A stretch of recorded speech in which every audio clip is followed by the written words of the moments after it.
بسم اللہ الرحمن الرحیم۔ سب دوستوں سے گزارش ہے کہ ایک بار درود شریف پڑھ لیں۔ چینل میں آنے والے سب دوستوں کو خوش آمدید۔ چینل کو سبسکرائب لازمی کر لیں۔ حضرت موسیٰ علیہ السلام کی والدہ کا گھر شہر سے باہر تھا۔ آپ کبھی والدہ کے پاس ہوتے اور کبھی شہر چلے جاتے۔ ایک مرتبہ آپ ظہر وقت یا مغرب اور عشاء کے درمیان مصر شہر میں داخل ہوئے۔ یہ وقت عموماً کچھ غفلت کا وقت ہوتا ہے۔ لوگ قیلولہ کر رہے ہوتے ہیں یا کھانا کھا رہے ہوتے ہیں۔ آپ نے دیکھا کہ دو آدمی آپس میں لڑ رہے ہیں، جن میں سے ایک قطبی تھا جو کہ فرعون کی قوم میں سے تھا، اور دوسرا اسرائیلی تھا جو موسیٰ علیہ السلام کی قوم میں سے تھا۔ اسرائیلی نے موسیٰ علیہ السلام کو دیکھا تو قطبی کے ظلم اور زیادتی کی شکایت کی اور ان سے قطبی کے مقابلے میں مدد مانگی۔ یہ قطبی فرعون کے باورچی خانے میں روٹی پکاتا تھا اور اس شخص سے فرعون کے باورچی خانے کے لیے لکڑیاں اٹھوانا چاہتا تھا۔ اس معاملے میں قطبی غلطی پر تھا۔ موسیٰ علیہ السلام پہلے سے فرعون اور اس کی قوم کو بنی اسرائیل پر ظلم و ستم کو جانتے تھے اور اس وقت اپنی آنکھوں سے قطبی کے ظلم و ستم کو دیکھ رہے تھے۔ چنانچہ موسیٰ علیہ السلام نے پہلے تو اس قطبی کو سمجھایا، مگر وہ نہ مانا، تو حضرت موسیٰ علیہ السلام نے اس کو ایک کونسا مارا جس کو وہ قطبی برداشت نہ کر سکا اور وہیں مر گیا۔ حضرت موسیٰ علیہ السلام کو اندازہ نہیں تھا کہ صرف ایک گونسے سے وہ شخص مر جائے گا۔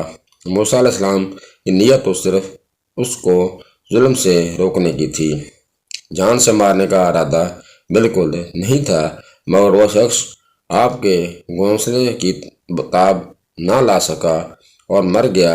موسیٰ علیہ السلام اس خلاف توقع وقوع پر نادم ہوئے اور فرمایا، یعنی یہ کام شیطان کی طرف سے ہوا ہے، وہ کھلا دشمن ہے، گمراہ کرنے والا ہے۔ پھر اللہ کی بارگاہ میں عرض کی، میرے پروردگار، میں نے اپنے نفس پر ظلم کیا، مجھے معاف فرما دیجئے۔ اللہ پاک نے معاف فرما دیا، کیونکہ وہی معاف کرنے والا اور رحم فرمانے والا ہے۔ اگلے روز موسیٰ علیہ السلام خوف کی حالت میں شہر سے باہر نکلے تو دیکھا کل کے واقعہ والا اسرائیلی آج کسی اور قطبی سے لڑ رہا ہے۔ یہ اسرائیلی شخص پہلے دن تو بے قصور تھا، دوسرے دن بھی اس کا جرم واضح نہیں تھا، لیکن مسلسل 2 دن جھگڑنے کی وجہ سے ظاہر تھا اس شخص کے مزاج میں کچھ فساد ضرور ہے۔ لہٰذا موسیٰ علیہ السلام نے اس شخص کو تنبیہ فرمائی کہ تم ہی شرارتی معلوم ہوتے ہو۔ پھر آگے بڑھ کر ان کے جھگڑے کو ختم کرنے کے لیے قطبی کو پکڑ کر علیحدہ کرنا چاہا۔ اس دوران اسرائیلی ڈر گیا، وہ سمجھا کہ آج شاید مجھے سزا ملے گی، اس سے لیے مجھے ڈانٹا گیا ہے۔ لہٰذا اس نے خوف کے عالم میں یہ جملہ کہہ دیا، اے موسیٰ، آپ مجھے قتل کرنا چاہتے ہیں جیسا کہ گزشتہ روز آپ نے ایک شخص کو قتل کیا۔ اسی جملے کا سننا تھا قطبی نے جھگڑا چھوڑا اور دوڑ کر فرعون اور اس کی کابینہ کو اطلاع دے دی کہ گزشتہ روز قتل ہونے والے قطبی کے قاتل موسیٰ علیہ السلام ہیں۔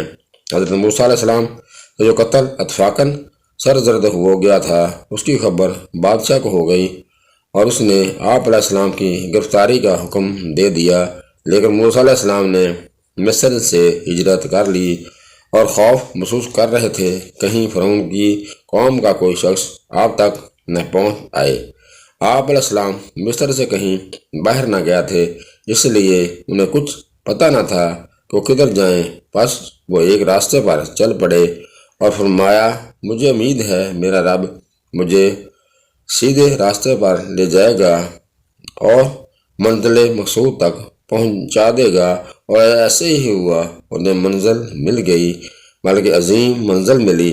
حضرت موسیٰ علیہ السلام مدائن پہنچ گئے، اور مدائن وہی شہر ہے جس میں شعیب علیہ السلام کی قوم پر عذاب نازل ہوا تھا۔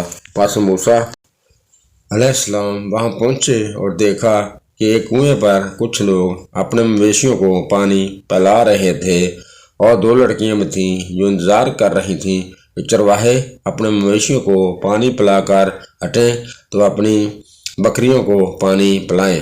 حضرت موسیٰ علیہ السلام باقی لوگوں سے پتہ چلا کہ ان لڑکیوں کے والد بزرگ اور کمزور ہیں، اس لیے انہیں مویشی چرانے کے لیے آنا پڑتا ہے۔ یہ سن کر موسیٰ علیہ السلام نے ان لڑکیوں کے مویشیوں کو پانی پلا دیا اور پھر وہاں سے ہٹ گئے۔ وہ طویل سفر کی وجہ سے تھکے ہارے تھے تو اس لیے ایک درخت کے نیچے بیٹھ گئے اور فرمایا، اے میرے پروردگار، تو جو بلائی میری طرف اتارے میں اس کا محتاج ہوں۔ ان خواتین نے آپ علیہ السلام کی یہ بات سن لی۔ وہ اپنے گھر چلی گئیں اور کچھ ہی دیر کے بعد واپس آ گئیں۔ ان میں سے ایک شرم و حیا کا پیکر موسیٰ علیہ السلام کے پاس آئیں اور کہا، میرے والد آپ کو بلا رہے ہیں تاکہ آپ کو جانوروں کو پانی پلانے کی اجرت دے سکیں۔ موسیٰ علیہ السلام جب ان کے والد کے پاس پہنچے تو اپنا پورا حال سنا دیا کہ مصر کے بادشاہ فرعون کے ڈر سے اپنے وطن سے نکلا ہوں۔ اور بزرگ کہنے لگے، تم فکر نہ کرو، تم نے ظالم قوم سے نجات پا لی ہے۔ تب ایک لڑکی اپنے والد سے کہا، ابا جان، انہیں مزدوری پر رکھ لیجئے تاکہ وہ ہماری بکریاں چرا سکیں، کیونکہ یہ طاقتور اور دیانتدار ہیں۔ جب اس نے یہ بات کہی تو والد نے پوچھا، تمہیں اس بات کی خبر کیسے ہوئی؟ اس نے کہا، جو بھاری پتھر بہت سے آدمی مل کر اٹھاتے ہیں انہوں نے اکیلے اٹھا لیا، اس سے مجھے ان کی طاقت کا اندازہ ہوا، اور جب میں نے انہیں گھر سے لے کر آ رہی تھی تو میں آگے آگے چل رہی تھی۔ انہوں نے کہا، میرے پیچھے چلو، اور جب مڑنا ہو تو اس راستے کی طرف کنکری پھینک دیا کرنا، اس اشارے سے مجھے بتا دینا۔ الغرض بزرگ نے موسیٰ علیہ السلام سے کہا، میں اپنی دونوں بیٹیوں میں سے ایک کا نکاح آپ سے کرنا چاہتا ہوں، اس مہر پر کہ آپ 8 سال تک میرا کام کاج کریں گے، لیکن ہاں اگر آپ 10 سال پورے کریں تو آپ کی طرف سے احسان ہوگا، اور میں ہرگز نہیں چاہتا کہ آپ کو کسی مشقت میں ڈالوں۔ اللہ کو منظور ہے تو آپ مجھے بھلا آدمی پائیں گے۔ پس ان کے درمیان اللہ کو گواہ بنا کر یہ بات پختہ ہو گئی، اور موسیٰ علیہ السلام نے اپنے سسر سے فرمایا کہ آپ نے جو بات کہی درست ہے، میں بھی جو مدت پوری کروں گا مجھے اس کا حق ہوگا، اس لیے مجھ پر کوئی زیادتی نہیں کی جائے گی۔ ہماری مفاہمت پر اللہ گواہ ہے جو سب کچھ سن رہا ہے۔ تاہم موسیٰ علیہ السلام نے زیادہ مدت پوری کی، یعنی پورے 10 سال ان کی خدمت کی۔ حضرت سعد بن جبر رحمۃ اللہ سے روایت ہے کہ فرمایا، مجھ سے ہیرا کے ایک یہودی نے پوچھا کہ موسیٰ علیہ السلام دونوں میں سے کون سی مدت پوری کی؟ میں نے کہا، مجھے تو معلوم نہیں، البتہ میں رب کے بڑے عالم کی خدمت میں حاضر ہو کر دریافت کروں گا۔ تو میں حضرت عبداللہ بن عباس کی خدمت میں حاضر ہوا اور ان سے یہ مسئلہ دریافت کیا۔ انہوں نے فرمایا، آپ علیہ السلام زیادہ اور بہتر مدت پوری کی تھی۔ اللہ کا رسول جب کوئی بات کہہ دے تو اس کو پورا کرتا ہے۔ اس آیت کا اصل یہ ہے کہ اس قطبی کا قتل جو موسیٰ علیہ السلام سے بلا ارادہ صادر ہو گیا تھا، موسیٰ علیہ السلام نے اس کو بھی اپنے منصب نبوت اور رسالت اور پیغمبرانہ عظمت شان کے لحاظ سے اپنا گناہ قرار دے کر اللہ پاک سے مغفرت طلب کی۔ اس سے اللہ پاک نے آپ کو معاف کر دیا۔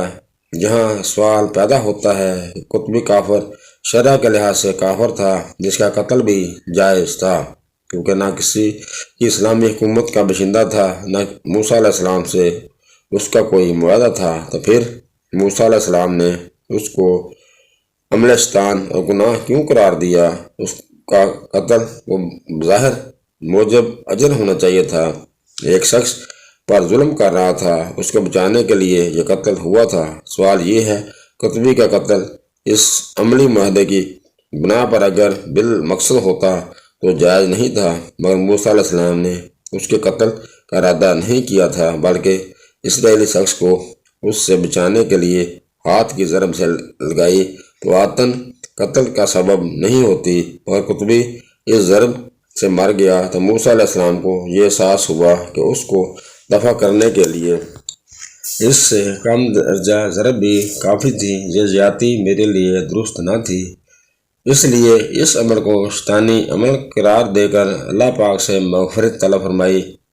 بالغرض مفسرین نے فرمایا ہے کہ اگرچہ قطبی کا قتل مباح تھا، مگر انبیاء علیہ السلام مباح کے حق میں بھی اہم معاملات میں اس وقت تک اقدام نہیں کرتے جب تک خصوصی طور پر اللہ تعالیٰ کی طرف سے اجازت اور اشارہ نہ ملے۔ اس موقع پر موسیٰ علیہ السلام نے خصوصی اجازت کا انتظار کیے بغیر یہ اقدام فرمایا تھا، اس لیے اپنی شان کے مطابق اس کو گناہ قرار دے کر استغفار کیا اور اللہ پاک نے ان کو معاف فرما دیا۔